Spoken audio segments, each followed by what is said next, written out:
Hey, good morning. Pastor Don here on a Tuesday morning. This is the second day in the month of August. I'm here in my office at Rock of Ages Lutheran Church in Wildwood, Florida. And I didn't get the devotional out yesterday as I intended to. So let's just consider this the beginning of the week, even though it is a Tuesday.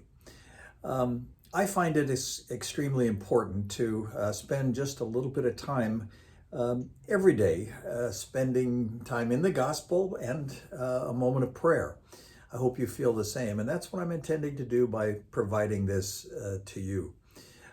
This devotional time is being seen by people in several different states, and so I hope that this will find you wherever you are.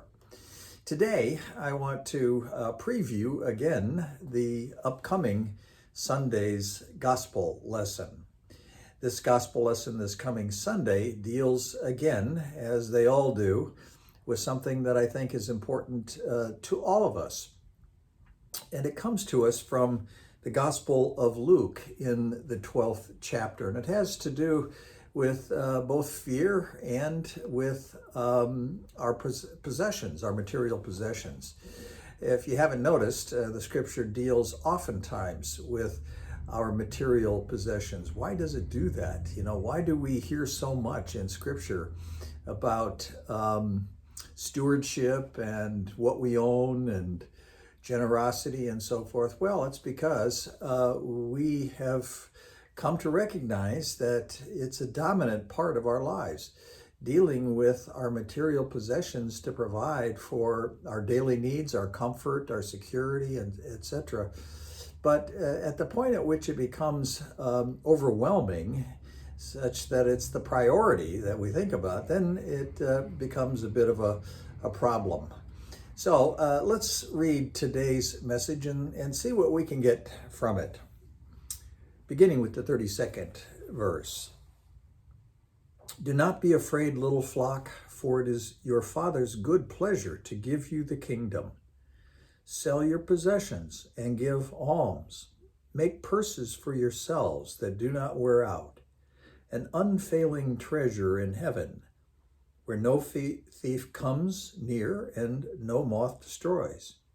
For where your treasure is, there your heart will be also. Be dressed for action and have your lamps lit. Be like those who are waiting for their master to return from the wedding banquet, so that they may open the door for him as soon as he comes and knocks. Blessed are those slaves whom the master finds alert when he comes. Truly, I tell you, he will fasten his belt and have them sit down to eat, and he will come and serve them. If he comes during the middle of the night or near dawn and finds them so, blessed are those slaves. But know this, if the owner of the house had known at what hour the thief was coming, he would not have let his house be broken into. You also must be ready, for the Son of Man is coming at an unexpected hour. Well, what stands out to me in this scripture are two things. First of all, the lead sentence, do not be afraid, little flock. Well, I've often felt as though we in this country are fearful. We're fearful of so many things, and maybe rightfully so. Crime is certainly something to fear. Physical harm is something to fear. The amount of guns in this country is more so per capita than any other country in the world. Why is that? Well, we're afraid. We are trying to protect ourselves. And we're afraid for not only our personal safety, but we're afraid for our health. And we are afraid for our financial well-being. Those among many other things for which we are fearful. And so it's reassuring to read in Scripture that Jesus said, do not be afraid, little flock. Well, peace comes when we are assured that we are living the life that Jesus wants us to live. We don't always do it completely. I know I don't, but I sure try. I sure try to remind myself, am I doing what God would intend for my life? The second thing that stands out for me in the scripture is that admonition for being primarily focused on our material goods. You know, as the scripture says, do not put your possessions into sources that are going to be attacked, associated with moths that destroy. You know, there's plenty of imagery in the Bible about how our material possessions are fleeting and that we should not make those our priority.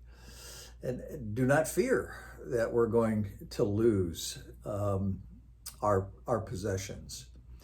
So these are struggles that we have to, number one, not be afraid, and number two, to not put our material goods, our money, over our faith in Jesus Christ.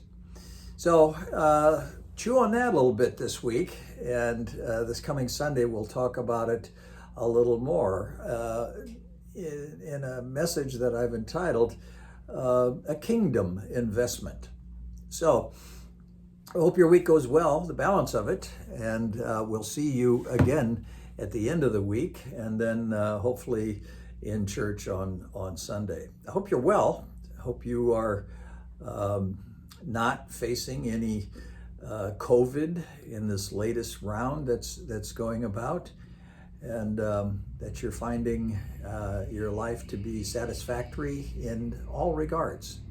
So until we meet again, this is Pastor Don saying, thanks for joining, and God bless.